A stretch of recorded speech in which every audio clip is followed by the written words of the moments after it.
What's going on, everybody? Hope you're all having a good Thursday. Sheet should be joining us in just a minute. We have sort of a quiet NBA. Look, there he is. There's the main power. Straight off the LOLs podcast. Yeah, the LOLs podcast or whatever. That was fun. That was awesome. Any of you guys who haven't checked that out, I suggest you guys do check it out.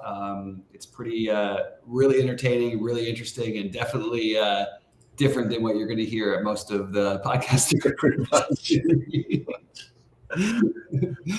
had a couple of our dudes in there, by the way, like chatting. And saying, nice. Yeah, they were supporting. They were saying, "Yeah, dude, these are the only guys that know what they're doing." It was fun. Oh, that's awesome. Well, it was really cool. I thought you did a great job, man.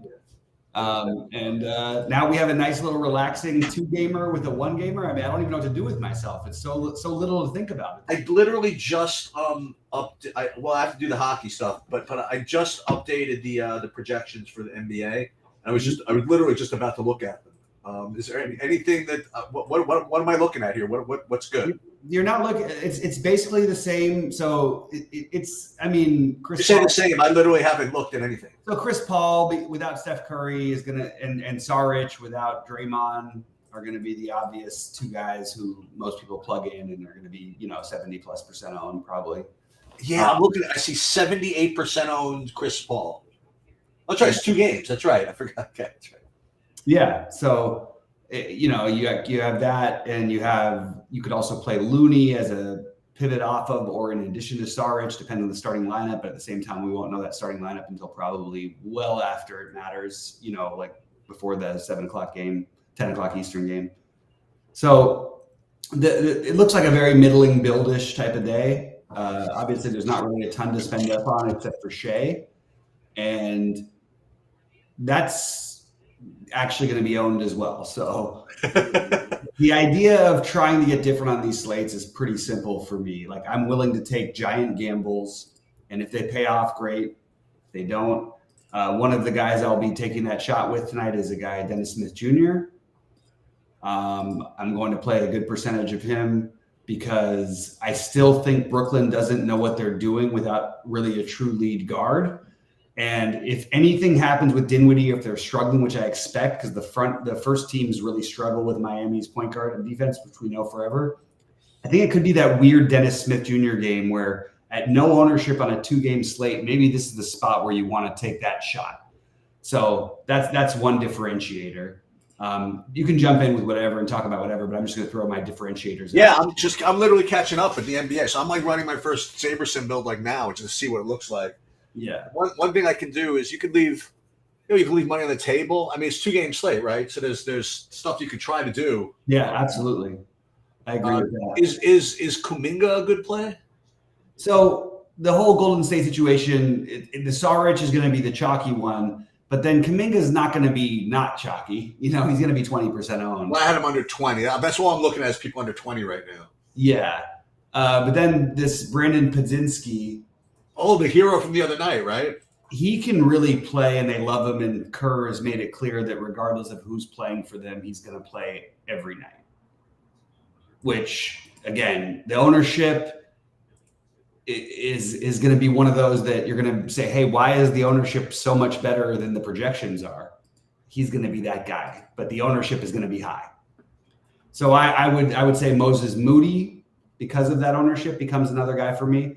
I think Wiggins is going to be lower owned than he probably should be, although he's been horrible. I think we should embrace that, the upside of it. Lou Dort is an interesting one. Always plays really well against Golden State for some reason. They tend to leave him open a lot for whatever reason. He's 5,500. He's a good differentiator play.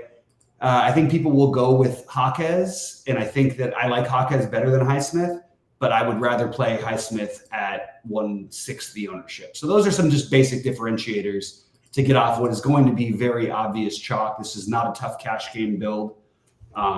It's a very straightforward slate as far as I'm concerned. Well, when I make a couple of adjustments for like nonsense, I just want to see if there's any of these guys that I'm getting to are going to be sort of lower. So there's the Kuminga, and then what else? Gary Payton. He's another one for Golden State that could come through. But just remember, there's a lot of guys that fit that mold. So, now, Yeah. Now tell me again what you were just saying about Haywood Highsmith. So Hayward Highsmith has been playing the minutes, more minutes than Jaquez. He is not a great fantasy point per minute player historically, but he actually has been. He's had some ceiling type of games. He's projected to play 28 minutes tonight. He's 4,600. You have Jaquez who's 4,500, projected to play 24 minutes, and just the fact that Jaquez is going to end up being like 25% owned or 20% owned, and I think Highsmith's going to be like 3% owned or 4% owned. This thing is that's a worthy gamble to make. You know what I mean? And we're going to get back to Highsmith in a second. I'm going to put this quiz out there to people that are in this chat. We get 25 people in there. If anybody could tell me why I'm just sort of forced to play a little Haywood Highsmith, I'll give you something. I don't know what it is. Well, I'm not telling you to play. I'm saying he's I was talking about my differentiators, the guys who are not going to. No. This has nothing to do with you. But for those of you that have been watching any of my content in the last couple of days or whatever, someone wants to tell me why I am forced to play a little bit of Haywood Highsmith. And if you get that right, you get a free T-shirt that doesn't exist. How about that? The other low owned guy that I'm seeing here in these builds is Caleb Martin. I think that's the probably the most interesting one. Off of an injury, then started the season, then got injured again. Hasn't played. The problem I have is the ceiling of minutes. Sure. I mean, but I don't think that's like I think that Highsmith or Jaquez could play 30 plus minutes. I don't think a way in the world Caleb Martin plays more than 20. Okay. I mean, I'm just guessing though, because they haven't announced an official minutes restriction that I've seen. I think it was 24 when there was a speculation I saw of 24. It doesn't seem right to have a guy. I mean, this guy, remember, almost won the MVP of the conference finals last year. And it doesn't seem right that they would just sort of throw him in and okay, we'll see what happens. We're going to let you play 35 minutes or something like that. It just doesn't make sense to me. Other guys that are in my low owned, that are in my builds that I have low owned is the aforementioned Dennis Smith Jr. I'm getting to some of that. He's the low owned one that I think I can create a narrative that makes the most sense for me with him. And I got two more. One is Dennis Jr. I said Lou Dort. You talked about him a little bit. He was one of mine. Yeah, absolutely. And then this one Kevin Love. So the Kevin Love one is the other one I was gonna think about a little bit. The minutes just aren't there. He hasn't been particularly good when he's played, and we don't have overwhelming stuff out for Miami other than the obvious, Tyler Hero, that makes it where we need to. I don't know. I think it's totally fine as a long shot play. It's basically he and Caleb Barton. I will probably have in my large field small buy-in stuff. I probably won't end up with either of those in my big buy-ins. I would rather play the guys with the minutes upside, even though Kevin Love may do that 35 points in 20 minutes or 18 minutes kind of a night, and it might kill me. I'm going to take a chance on the guys who are going to play more minutes than me. Whole bunch of Warriors. That makes sense, obviously. Let's see.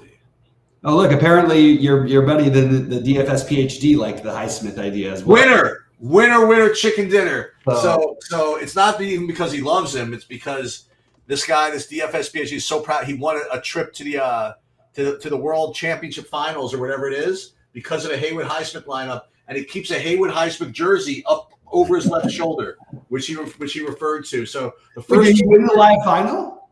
Or something, not the live final, like the World Championship or something. Yeah. That's something cool. That he's going to at the end of the year. Yeah, so he's so whoever this guy, whenever we get our first T-shirt, Neil gets one. So there you go.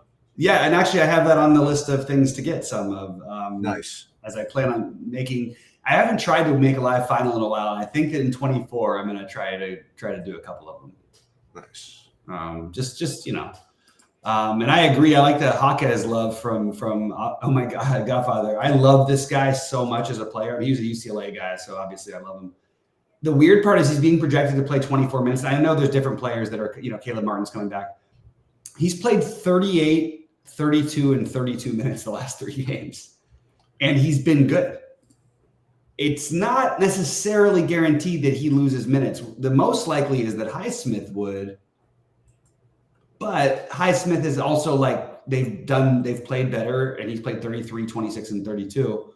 They've done better as they put him in the starting lineup in their current situation, which is messy.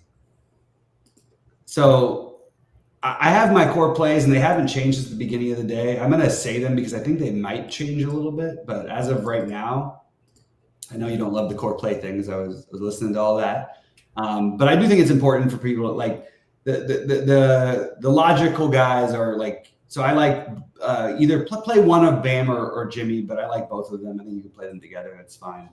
I like Chris Paul, Podzinski, and Saric. Those are the chalky guys that I'm eating a lot of the chalk. But you use a couple of these differentiators, and that's all you need on these two gamers. And if you can come up with the two sub 10 percenters in the one lineup, or a 10 percenter and an 8 percenter, and you get the right pieces of chalk, you can win a tournament on these little slates, and that's what I'm looking at tonight. I'm down with this Dennis Smith Jr. thing. It's a really good idea, right?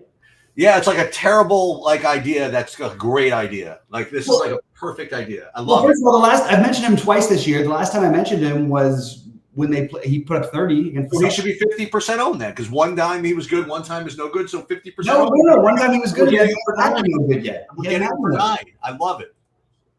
Now we're talking about a lock button. Absolutely. I think it's a really good play. That look. For those of you guys who don't watch this every day and everything, a lot of the plays that I mentioned when I say the getting different, especially on these two gamers, I'm not saying I expect Dennis Smith Jr. to put up 40 fantasy points or 35 fantasy points. I'm saying that you want a guy who's sub 5% who could do that and has a narrative where he can do that, where you're missing your basically your two ball handlers, and he's the only other guy other than Dinwiddie who really has ever had that role. Lonnie Walker, I guess you could argue for him. If he was out, that would be Dennis Smith Jr. Lock City time. But I really like the play. I also think Lonnie Walker at really low ownership. I just think there's a chance that one of these backup guards gets there for Brooklyn and no one will play them. Lonnie season, huh? I mean, he's not my favorite. He's just another differentiator. Not my favorite one. I initially loved Chet Holmgren today. Now the field finally caught up with what the ownership should have been on him. That's a little bit frustrating because he was one of my original differentiators, which is what that's the name of the game on these little slates. Absolutely. Find a couple, And even still, NBA is it is compared to a lot of other sports, it is a chalk sport, so can't get too carried away. Right, exactly. You can't get too carried away, but like on the slates like last night, you can get that carried away. You know what I mean? You can play like 5 guys at sub 5%, even though you probably shouldn't, but occasionally you can because there's just so many plays that stand out as this and this and this. A 2-gamer, you kind of know what everyone's doing, and it makes a lot of sense what everyone's doing. You just got to find those couple of little outliers. Yeah. And I specifically like the idea of like with the Highsmith or Hawkes, I wouldn't play both of them. But if you play one of those guys with a Kuminga or at the same price, or with let me grab who I have my actual builds. You play those guys, with a combination of like, I don't know, all the similar price guys, Wiggins, Royce O'Neal, and you mash those guys in so you can spend up a little bit. I actually think the projection is completely ridiculous on Shea tonight.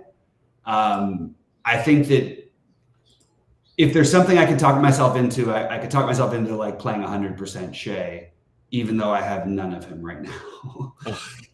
I mean, I'm just telling you, this guy, he's 10-6 in what should be competitive in Golden State. They play at their pace. They play fast. They keep blowing teams out. And Shea still, like last game, he put up 56 points. They won by 40 or 36. He didn't play the fourth quarter, and he only played 28 minutes. He put up 56 fantasy points. I don't know why we wouldn't try to play him. The only thing is that I also think that Butler and Bam, given the situation, are terrific plays, and we don't have the value to really play all of them. Bam, I mean, if you want to look at Bam's game log, you'd wonder why is he 9,200. He should be like higher than he's outscored Shea. He's outscored everybody on this slate. His last 5 games are 71, 52, 61, 54, 49.75.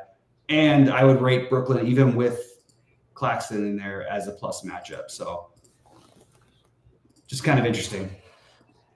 Let's see something. 7, 8. Ooh, that's interesting. For everybody that was paying attention, Timo Meyer is out for the Devils. Just making sure you get that.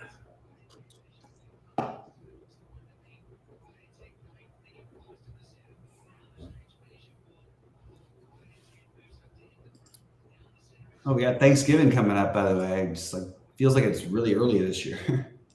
Yeah, it just feels that way. It does. I mean, it is the earliest date it could be, but still, it's weird.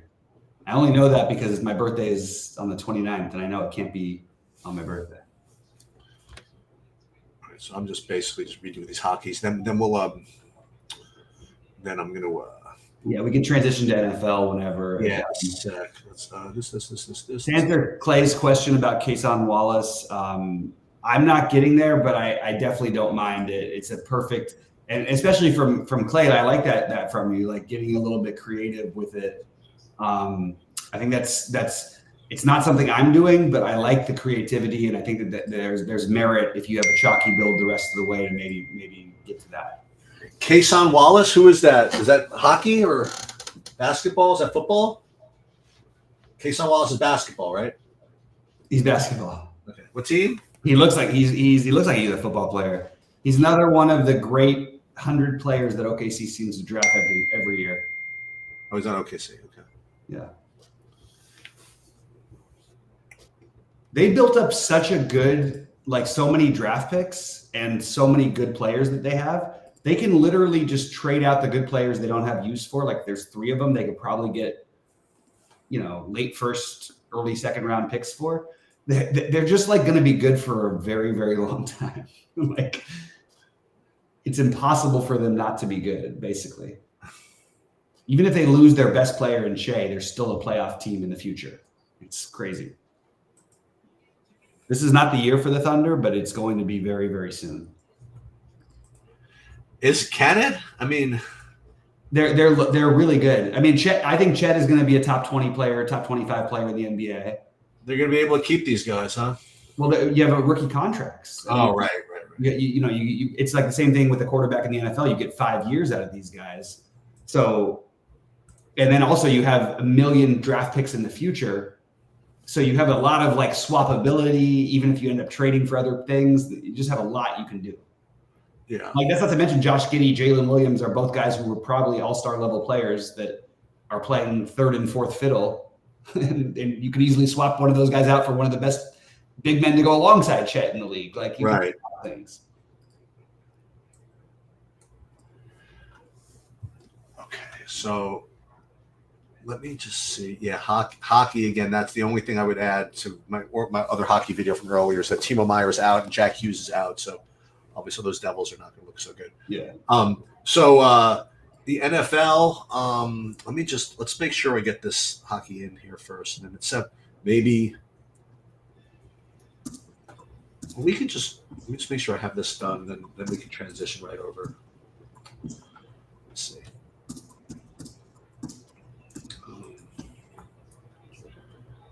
This is the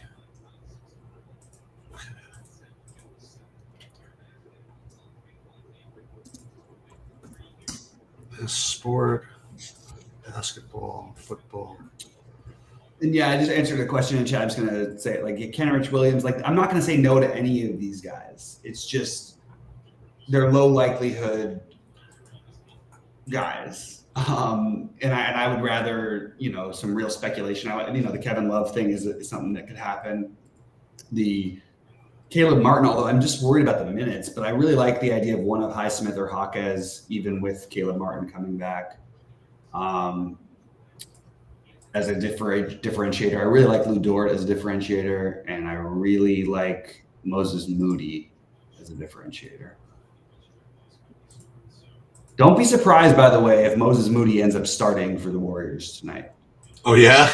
I mean, it's interesting because we're speculating that Sarge will start. My guess is there's no way they're playing two bigs against a team that you don't need to play two bigs against, and they'll just bring Sarge off the bench as usual. And maybe they start Podzinski, which would make some sense, or maybe they start Moses Moody or Gary Payton II. All of those guys could end up starting, which is why I think if you're looking at that like ultimate value side of things, probably doing it from the Warriors, like or Kuminga even.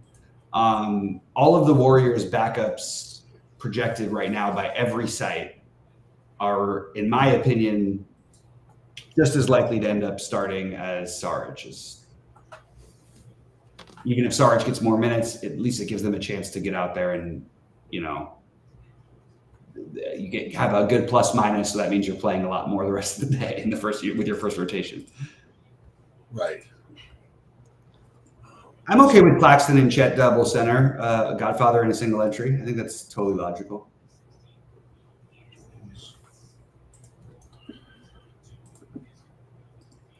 What else do we have here? I'm just making sure I didn't miss anything. So we got Neil is the one who wins the. He nailed it. Yes. Once we get one. Once we got it, it goes to Neil first. Sheets and I will get it second, third. Yeah. Yeah. Right. Exactly. One more guy to put in here. Sarge may start. Look, he likely will. Either way, those guys are still in play, and there's no need they have to specifically start Sarge in this matchup. Like I'm just saying, they just don't. No, I love Sarge as a play. I want to make this very clear, Godfather. I'm playing Sarge in most of my lineups. The point is whether he starts or not. First of all, if he didn't start, and we knew that before the original lock, I would love him. But if he does start, he's a great play either way. But either way, these guys on the bench all are going to have an opportunity. And there's no reason why two quick fouls or anything happens. You go down through Kuminga, who will have some ownership of Payton. Obviously Podzinski, those are the obvious ones, but I just think that Moses Moody gets overlooked, and one of these days he's going to shoot himself into a game. Why not on a 2-game slate? Sounds good to me. So who are these turkeys in the football that I have to X out? There's a lot of guys here. This is an incredible small slate. Like an incredible showdown slate game. There's a lot of guys here. Okay. And you've got like recent trends with things that you like that people think that it's like you should be off of. They're so wrong. Like, I don't care if it works tonight, but like, let's get into it. Let's talk about that. Like, what do you mean? Yeah. So like this, you look at the ownership. Okay. I'm just going to go to a couple of quick things. Sorry, let me just grab this. And we've got, where is he owned right now? Keaton Mitchell. So Keaton Mitchell, they like him. They run plays with him. They keep letting him catch the ball in the backfield. Gus Edwards has been the touchdown guy because he's getting 1-yarders, and it's killed Lamar's action the last few weeks. I think Keaton Mitchell is like the best play on the slate. And I think that it's strange that everyone's off of him. Like what I thought was going to happen was that I was going to be making an argument for like, shoot, why am I making this argument for a guy who's going to be 50% owned? I don't think he's going to be like 20% owned in the flex, and I'll play him in the captain. He's a really interesting one to me. They like him. He's young. He's got some burst. Is this right? The ownership I'm seeing? Oh, there it is. Yeah, they got him at 2% in the captain. So some people will take some shots on him. But I like that as like a get different-ish type of play.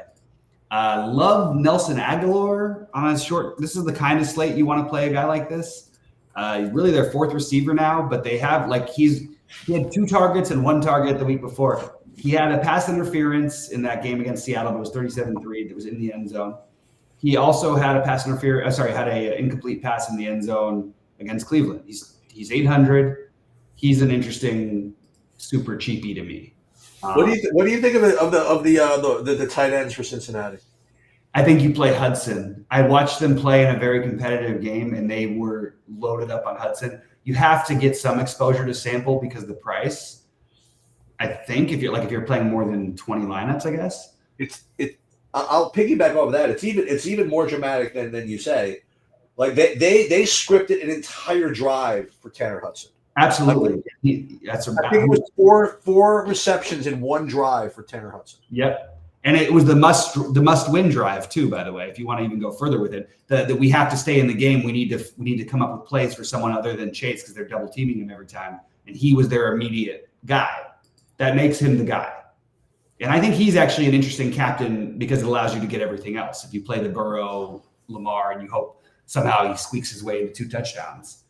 I really like, by the way, the Keaton Mitchell play. He's like expensive, you know, like he's going to, I have him at like less than 20% ownership, which is basically 0% owned. You know what I mean? Right. I like that. And I also like to take my shots at some of these Raven receivers as well. Like Rashad Bateman, maybe. He's been to defend that point. He's been getting a few more looks. It's been weird because their game flows have been very strange. They've been up by a bunch in every game, including the game. Right. So he hasn't gotten the work he looks. But like when they needed a first down, he was targeted 3 times for a first down in the first half of the game. They were up by 14 points at the time. So I just wanted to jump in and support the Bateman thing. Yeah. No. Absolutely. I also don't mind. Okay, so I like the Mitchell play. I also don't mind a little Justice Hill. Also, I just think that this like I think you preview the slate really well. I think the slate is just like a freaking random war. You know what I mean? Like, I think the zillions can be left on the table. The scary thing to me is I felt like and I think he was. I think Justice Hill was actually their RB1 in a lot of the Gus Edwards things. Like he was the one that could run with their normal plays, the Lamar plays, the little leak outs. He just didn't happen to be he's not a touchdown guy. Gus Edwards was. Right. I think Keaton Mitchell might be Justice Hill now. Dude, you know your Nelson Aguilar. I mean, you could put him in the captain. It's there is a path for something like that. He could get 3 for 60 and a touchdown. Mm-hmm. He can get. I mean, he could literally after you could feel like an idiot 5 minutes into the game because it'll go for a bomb with him. And remember, 3 for 60 and a touchdown at 800 or 1,200 in captain. Then you get to cram all the other stuff. And by the way, 2 pass interferences, and all of a sudden his numbers would be projecting much differently. Two pass interferences in the end zone. And then I Gus Edwards running. Otherwise, he would have much better numbers. The only thing is with Beckham, Bateman, and how many times they can be running 4 receiver sets. So if you're going to play Aguilar and the captain, I would suggest your lineup be very heavy, like a 4-2 on Cincinnati's side. That makes a lot of sense with Lamar and him. So, and for what it's worth, I did post my bets for tonight. I'll just say the football ones. I love for some reason there was a couple sites that had the Bengals plus 4.5. I just thought that was a ridiculous number, and I like the Ravens to win the Super Bowl. I think they're the best team in football. But for a Thursday night game between 2 really, really good teams coming off really disappointing losses, and the Ravens are in much better shape. I like the Bengals. I like the Bengals plus 180 or whatever. I think it was 188. I got them. I think they're 168 now. And I like the under in the game, but I'm playing it as if I like the over a little more than I am the under because I'm not playing the defenses. I am playing the kickers. I do like both kickers. Why wouldn't you play the defenses? They just are the optimal every freaking showdown.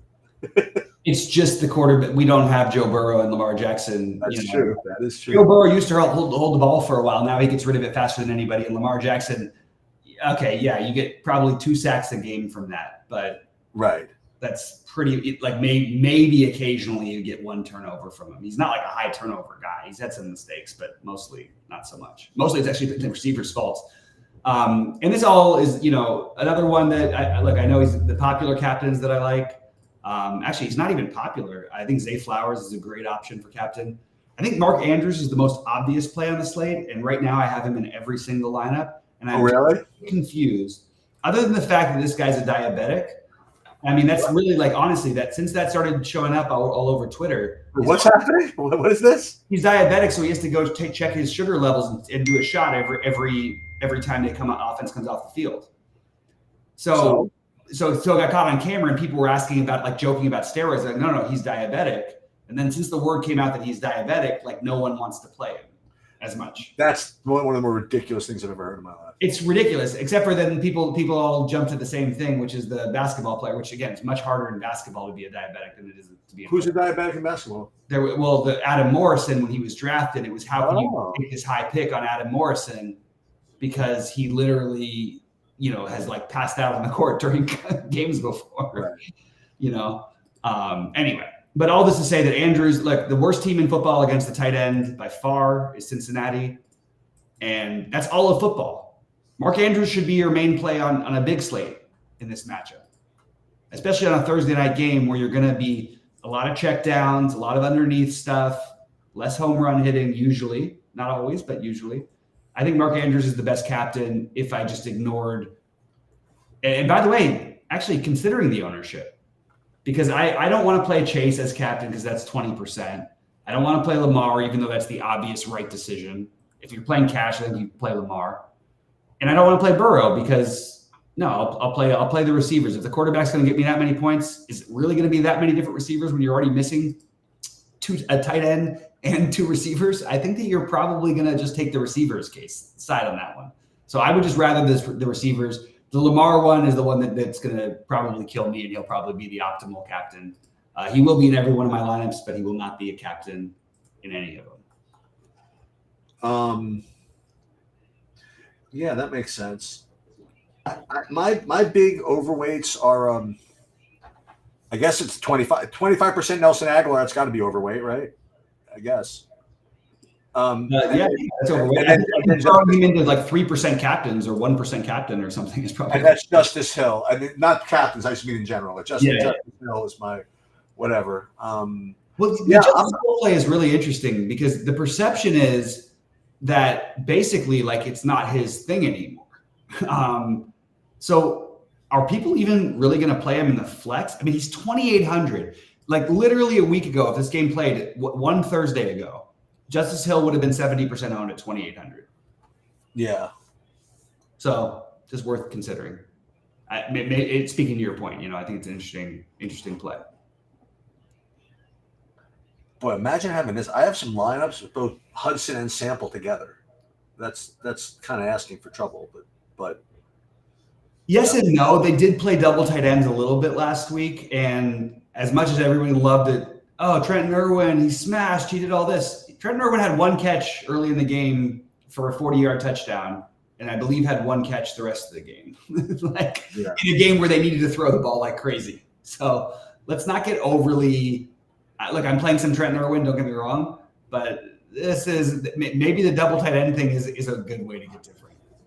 But actually, Irwin even seems low. It's kind of weird. The ownership seems more spread out than it should be, but I guess it's because there's enough good players. Okay, so this is going to be my lineup that I will just throw out there to you guys. So again, I'm playing a bunch, but this one I'll ask everybody individually. I presume everybody agrees that Mark Andrews is a pretty good play. Yeah. Okay. I presume everybody presumes that Lamar Jackson is probably a pretty good play. Yeah. Tanner Hudson is kind of like, whatever. He's probably a pretty good play. The kickers are okay. So I have the Ravens. Use them. McPherson, he's like reasonable. And Odell Beckham, like all those guys together, leaving 9,600 on the table. All it does is fade Chase and Burrow. I mean, what could go wrong? Chase, Burrow, and Mixon, all of them. Yeah. So it's like the Ravens knock them all out of the game. That's that variation. Yeah, yeah. My set, my MME set is pretty ruthless. But I'll tell you this. That nobody's duping any of this shit or this stuff, whatever. That I'm telling you for sure. But in my big buy-ins, just so you guys know, I am leaving like 0 money on the table. but I am playing Aguilar in my big buy-in right now. Yeah. Whatever. Yeah, I like that. I like all of it. I'm going to throw out that both Patrick Ricard and Travion Williams are going to project well, and no one's going to play them. I mean, they're projecting well, which means they're projected to score like 2 fantasy points or one. Yeah, I had both of those guys. I X'd those guys out at the end. I get it. I think that I do think there's like the one that I would consider would be Travion. I don't think I could mess with the Ricard thing. Yeah. You're hoping for one weird touchdown thing, and that's only 6.2 points or whatever. Whereas Travion could actually catch a pass and break something. It's possible, Right. It's just not going to happen with Patrick Ricard. Maybe. I mean, you never know. These guys, I've seen some weird plays. I don't know anymore. What? Just a couple of, like I said, announcement. I didn't forget to put up the MMA DFS thing because I was lazy. There was literally 2 fighters that they just didn't even have salaries on yet, when they usually do at this point. So I will get both the DFS and the betting stuff out tomorrow at some point. And I would also like to say, hold on a minute. That's not that great. That's pretty much all I had. I guess I'm going to get out of here, right? Well, I will. So the MMA stuff will be up tomorrow. Listen, I encourage you guys to check out the interview I did. I didn't piss off the entire industry, but just like a decent amount of it, I guess. We'll see if there's any backlash from it. But quite honestly, I believed everything that I said. And you know what? Like if people want to prove me wrong and do this kind of stuff that we do, then I'll take it back. I love it. No, I love it, Sheets. Listen, really, like if other people want to get up there and actually build lineups on screen and like post, like you do, post your exposures, like, you know what I mean, and stuff like that. And there's one thing I didn't think of coming back to what's his name against. And listen, good for them. They pushed back at me like a bunch of stuff. And both those guys have a lot of experience in the industry, in the business, especially and obviously Brick's super duper sharp in this whole thing. And I was mentioning, I don't understand why people don't want to, put their stuff in there. People don't, unless they just don't want people to know who they're playing. He's like, well, yeah. I mean, if you're a winning player, why would you want people to know when you're playing? What I should have said back is, okay, so then don't put out freaking plays if you're not going to play them. You know what I mean? Like, don't tell people that I like this and then not be able to stand behind your freaking own opinions. Right. Right. Yeah. And sometimes there's an issue even with I tell everybody in our Discord, everybody who's a premium member of our site, like, look, my core is when we're live on air and then we're just editing lineups. Right. I can't re-edit my core as a thing, but I'll tell you what my core is and I'll show you my actual current exposures and builds, and you know what I mean? You can tell what my core is from that. I'm gonna tell you what's going to happen. It's the same thing. Listen, this is the same thing that happened in poker trading. I was doing stuff and people were like, why are you giving this stuff away? Whatever it is. I'm like, don't worry about that. Okay. You'll get better by just doing it yourself, and you'll get better or whatever it is. And eventually, I'm telling you, there are going to be other people that do it. There'll be other sites that do it. People are going to do this, and I'll be happy about it if you want to know the truth. That is what I would want as a user, is to have people actually be transparent with what they're doing and showing people actually how to play. So I'm going to stand behind all my comments. And listen, I was very also honest about the respect I had for a lot of the people I called out in the podcast as well. Mm-hmm.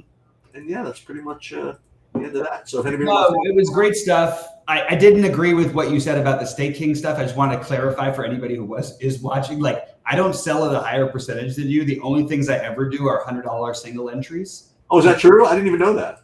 I actually sell it lower than you. Most of my sales are like 1.1, 1.15. Oh, is that right? Oh, yeah. I can change it then. Okay. I originally, when I started, I made it at 1.2 because you were doing stuff at 1.3. I didn't want to be like that. You know what I mean? No, early on when partly also I was on a real tear, and in basketball, I've actually done the numbers, and with basketball especially, I could be selling a lot higher and actually it'd be logical. But I mean, like, sort of like when. Oh, well, that's it. I literally didn't know. So yeah, I'm gonna go to like 1.1 then. I like to. No. I'm just saying, like, for certain things I do. I mean, for the higher buy-ins I do. Usually I'm still at 1.2 as an average, but I sell so many things at 1.1 and 1.5, 1.15. My actual average is like definitely below 1.2. But for things that you do have a big edge in, if I want more action of myself, or if say, hey, look, if you guys can take it or leave it, you know what I mean? It's very straightforward. I like. Well, that was the thing. I used to, when I listen, I try to be transparent about it. I put like on the. I mean, I don't talk about each individual thing, but like when I put my poker thing up there, I'm like, listen, just so you guys know, I haven't played in like years. You know what I mean? I'm probably hopeless, but hey, if you want it, you got it. And you know what? Everybody cashed. No, exactly, bro. This is. I mean, that's the thing, though. But look, you're offering it. It's the same thing. Everybody has the right not to take it or whatever. There's no there. I didn't exactly understand the conflict of interest argument they were trying to make about it, because it was sort of interesting. You know what I mean? I think what they were saying is that on the one hand you want to be transparent about everything you're doing, and yet you're not 100% transparent about what your markup is relative to what your odds of winning are. I think that was and that's a very difficult thing in a different conversation. Right? No, I know. But the thing is, I never really thought about the combining of the two sites in my head. You know what I mean? Like what I do on StakeKings is like kind of like a separate thing. I never even considered how that was really part of the way I thought about the DFS part. I really never thought of that. But again, I just want to try it out to see if I can make it so it's like cooler for people to stake, and I'm failing at that right now. If you want to know. No. Well, overall though, you have. I don't mean the staking part. I mean I'm making people money, but I just mean like being able to make it a little bit more user friendly. Yeah, and that's something that we all have to work on and try to figure out as we go, and we're doing it. You know, we're trying things out, but we just haven't figured out the way to do it. Yeah. But I did like a lot of your points. I did want to say that what Brian was saying. At least he's done that, and you do have to pay a percentage. So it's not like you could just charge it flat and then you're just charging a flat thing. That's not the way that it works. It's just not the way it is. It gets taken from both sides. And it is an entertainment product, but at the same time, it is also, in my opinion, there are guys who have their plus losses. I've seen the StakeKings numbers. There are guys who make hundreds of thousands of dollars a month on this stuff. Like really? Yeah. And they're betting mostly on poker, but a lot on some of it, like had a hot DFS thing at the end of poker, and people were thanking me in their thing because they won the player of the year and the most profit or whatever. There is some. I don't want to eliminate that there is some value in that. There is, look. Dude, you want to know what I did last week? This was actually kind of cool. I didn't even know I could do this. So there's one guy that reached out to me on staking and said, "Listen, everything's sold out in like 2 seconds. Can you put more up there?" And I said I could do even better. So what I did, and you could do this. You could do this. Is I put up another, and you probably know this already. I put up another like stake, but with like a password. And I only gave it to this one guy. Well, yeah, I've never done it before, but that's a cool way to do it. Yeah. If I wanted to just open up another like 2% or whatever the hell the guy wanted, you know what I mean? Yeah. But yeah, so again, we'll continue to work on that piece. Yeah, absolutely. But okay, so MMA is coming tomorrow and Friday, and then there's NFL Sunday, obviously, and then did you do the position thing with Rody yet or no? No, Rody's hard. He's in a tough situation to get a hold of him right now, so we're gonna have to figure that one out when we're gonna be able to. Okay. And then you guys can root for me also. So I don't know if anybody's been watching this stuff, but I've been putting videos up every week of that circa millions pull up in the against the spread thing, where again all you have to do is honestly just figure out who's gonna be lower owned, and I'm like really the only person that plays that way, so that's good news. There's a season long thing which I'm like dead in, but every quarter they like kind of reset like a 5-game stretch where whatever. And last week I put all low owned teams and I went 5-0 to start off the quarter. So I'm live for the next like 4 weeks. So I'm going to do a video like a little later on which teams I'm probably going to go for next week. And I've literally no opinion against the spread. I'm just trying to figure out who people are not playing. I'm already honest. Nobody wants to take these bad teams. Like no one wants to take the Cardinals. Nobody wants to take the Giants. And it's not that these things are like straight up. It's even against the spread.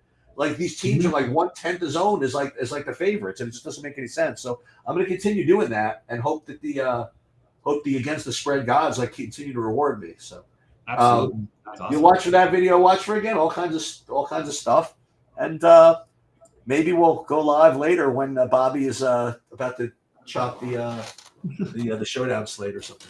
We'll see. We'll see. We'll see if there's any chance of that actually happening. I mean, but it's All weird. right, You know, man. I always feel bad about my showdown lineups until they, you know what, they hit sometimes. Yeah. And thanks for Clay. Clay's showing up there.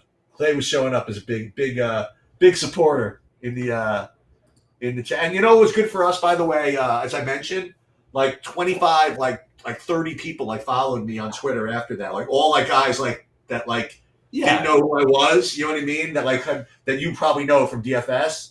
You know, so it's good. Like the more people that listen, everybody knows who you are, but the more people that know me is obviously better. So we're getting some whatever. No, I love it, man. Wait, what is it saying? So what's his name mentioned doing it off of them because of the fees? Have you all thought of doing it? Yes, as a matter of fact. So he's asking if there's anything that we could do specifically for DFS for true DFS people as far as the special like State King stuff. We have that already, don't we? Yes, we absolutely do, and Rhodey's been utilizing it more than I have, but absolutely, it's being 100%. Yes. Yeah, it's being done. Okay. And yeah, Temming, I know I did piss off a lot of the viewers, but you know, whatever. I can't win them all. I mean, you can't please everybody, but that is what it is. All right, man. I'm gonna run. All right, buddy. Take it easy. Good luck to everyone tonight. I'll be in Discord if anybody